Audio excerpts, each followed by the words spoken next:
Saudara-saudari yang terkasih dalam Tuhan kita Yesus Kristus, hari ini kita memasuki Minggu Prapaskah pertama. Setelah di hari Rabu kemarin, kita menerima abu di dahi kita sebagai lambang pertobatan dan sebagai awal bagi kita untuk memasuki masa Paskah, masa Prapaskah. Bapak Ibu, saudara-saudara terkasih, kalau berbicara tentang bacaan Injil hari ini, tentang puasa dan pencobaan Yesus di padang gurun, saya jadi teringat dulu waktu saya sekolah dalam pelajaran agama Katolik. Saya beberapa kali mendapatkan pertanyaan dalam ulangan. Tuliskan 3 pencobaan Yesus.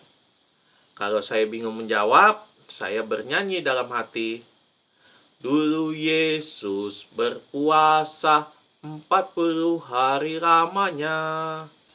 Saya nggak usah lanjutin ya, karena saya sadar diri aja. Dan kalau saya nyanyi itu dalam hati, saya pasti bisa menjawab pertanyaan 3 pencobaan Yesus di padang gurun.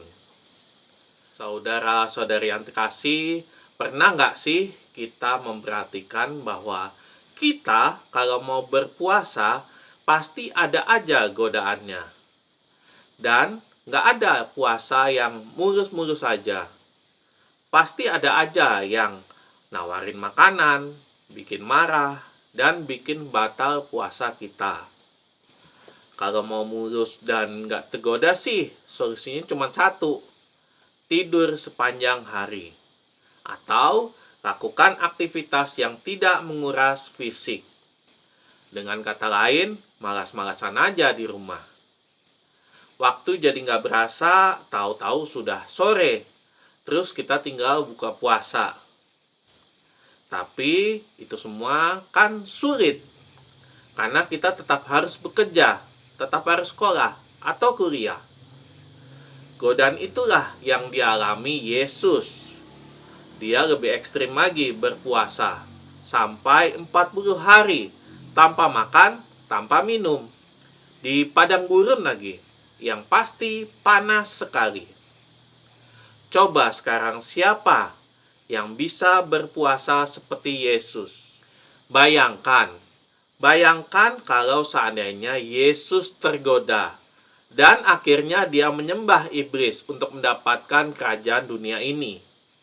Bisa jadi sekarang kita ini bukan pengikut Kristus, tapi pengikut iblis. Kita tidak punya role model atau teladan yang baik dalam menjalani masa puasa ini. Saudara-saudari terkasih, iblis itu pintar. Dia selalu menyerang sisi lemah kita. Memang bentuknya tidak sama, tapi pencobaan Yesus itu selalu berevolusi dan jenisnya pasti sama. Pertama, mengubah batu menjadi roti. Iblis ingin menyerang kedagingan kita, baik itu daging berupa makanan atau daging berupa manusia.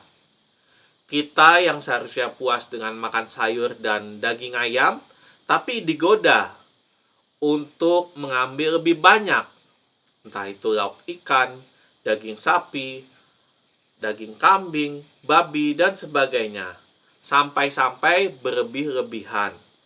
Sehingga menyebabkan kita membuang makanan.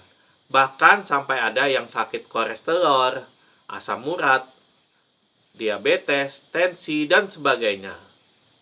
Kita yang seharusnya puas dengan 1 istri, akhirnya pingin 2-3 istri. Itulah godaan kedagingan kita.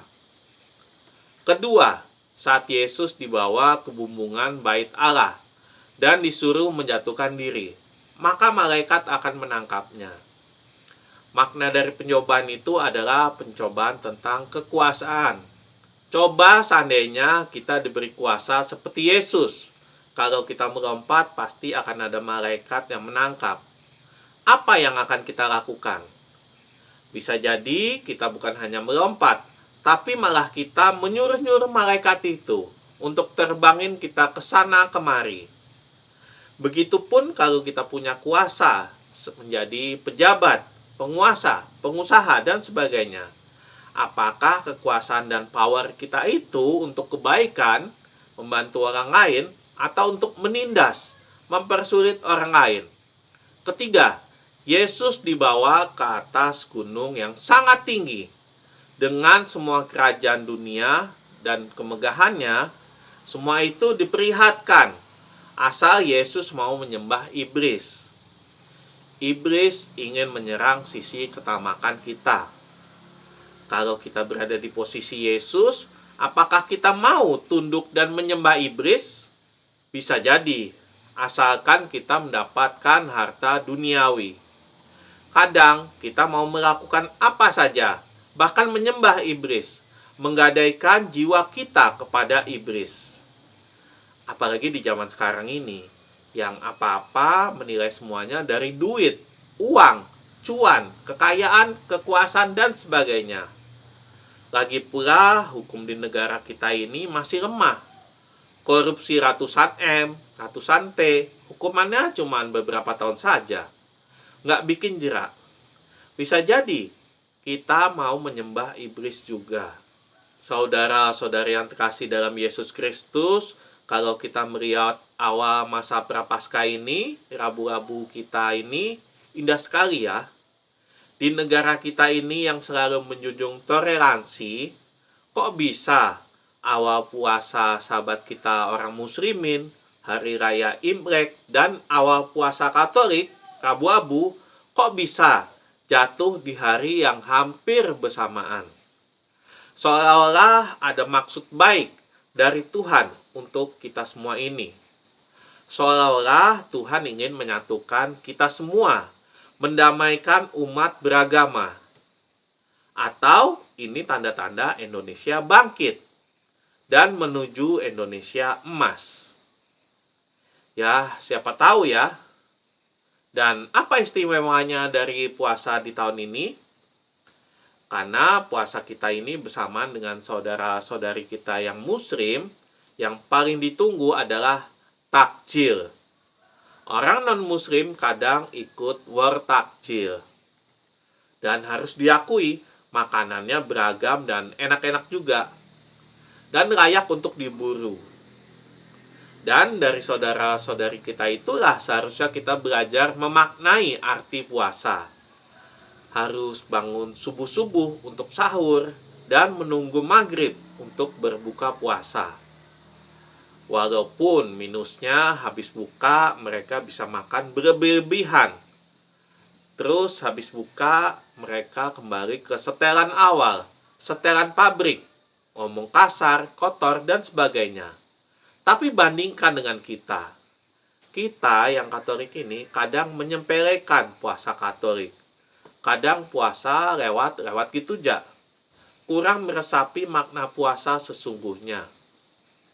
Saudara-saudari yang terkasih, dalam hidup kita selalu menjumpai pencobaan dan godaan di keseharian kita. Dan pencobaan dan godaan itu memang tidak akan pernah hilang dalam kehidupan kita. Dan justru iblis akan lebih sering menggoda kepada orang baik dan orang benar. Mungkin karena iblis juga merasa penasaran dan tertantang kali membawa orang baik ke jalan yang jahat. Makanya iblis tak pernah henti-hentinya menggoda orang baik. Untuk orang jahat yang sudah kehilangan arah, iblis tidak perlu lagi repot-repot menggoda mereka. Karena jalan mereka sudah menyimpang dari Tuhan. Dan iblis tidak akan pernah menyerah untuk menarik orang ke arah yang jahat. Tinggal kuat atau tidaknya saja iman kita untuk bertahan. Bapak, Ibu, saudara-saudari terkasih, di masa Prapaskah ini, di masa yang penuh dengan pertobatan ini, kita diajak untuk selalu kuat menghadapi pencobaan dan godaan. Mari kita lebih mengimani Kristus, meneladan Kristus, khususnya di masa Prapaskah ini, masa pertobatan, masa puasa, dan masa pantang.